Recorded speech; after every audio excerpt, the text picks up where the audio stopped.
Ushauri huo umetolewa hapa Itigi wilayani Manyoni wakati wa uzinduzi wa kitabu cha mjasiriamali wa leo tajiri wa kesho kilichotungwa na mtendaji wa kata ya Itigi mjini na mjasiriamali Mwalimu Simon Sirilo. Na hapa akiongea kwa niaba ya mbunge wa jimbo la Itigi Yohana Msita, Bwana Remigius Kailembo anaeleza. Mwandaaji au mwenyewe wakiweka katika mazingira ya digital, katika mfumo wa kidijitali, ili kusudi watu waweze ukipata subscribe mle ndio wakipata kwa njia ya mtandao, wapate kwa njia nini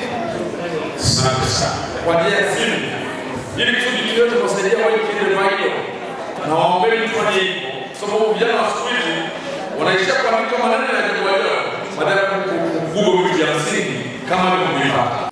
Awali mtunzi wa kitabu hicho ambaye ni mtendaji wa kata Simon Sirilo, pamoja na kwamba ameshatunga vitabu na makala mbalimbali zaidi ya 6, hapa anasema, huku mchambuzi wa vitabu ambaye ni mkurugenzi wa Tuwainue Foundation Daktari Dismas Eliasa alikuwa na haya kusema.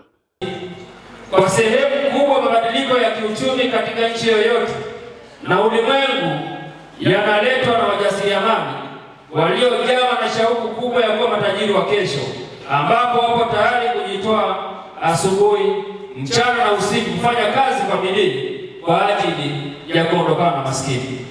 Na niwaombe pia waandishi wengine waje na aina hii ya vitabu vinavyoleta suluhu kwa jamii inayozunguka kuhusiana na swala zima la mjasiriamali wa leo tajiri wa kesho. Hilo wewe umelichukuliaje? Hamasisha vijana kukisoma kile kitabu kwa ajili ya kujiajiri wenyewe na kuacha kukaa kwenye makundi mbalimbali, maana wakisha kusoma kile kitabu watagundua fursa mbalimbali. Kama matukio yaliyotokea hapo nyuma, unakuta ni vijana hawana kazi za kufanya, hizo wako mtaani, wako kwenye vijiwe.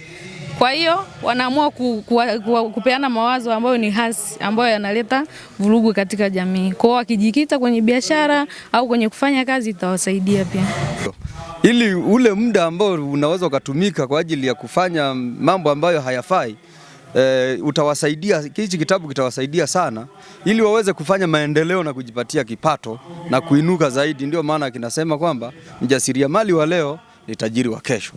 Kutoka hapa katika uzinduzi wa kitabu hichi mjasiriamali wa leo tajiri wa kesho hapa Itigi wilayani Manyoni mkoani Singida, ni mimi Alisante Mkumbo wa ITV.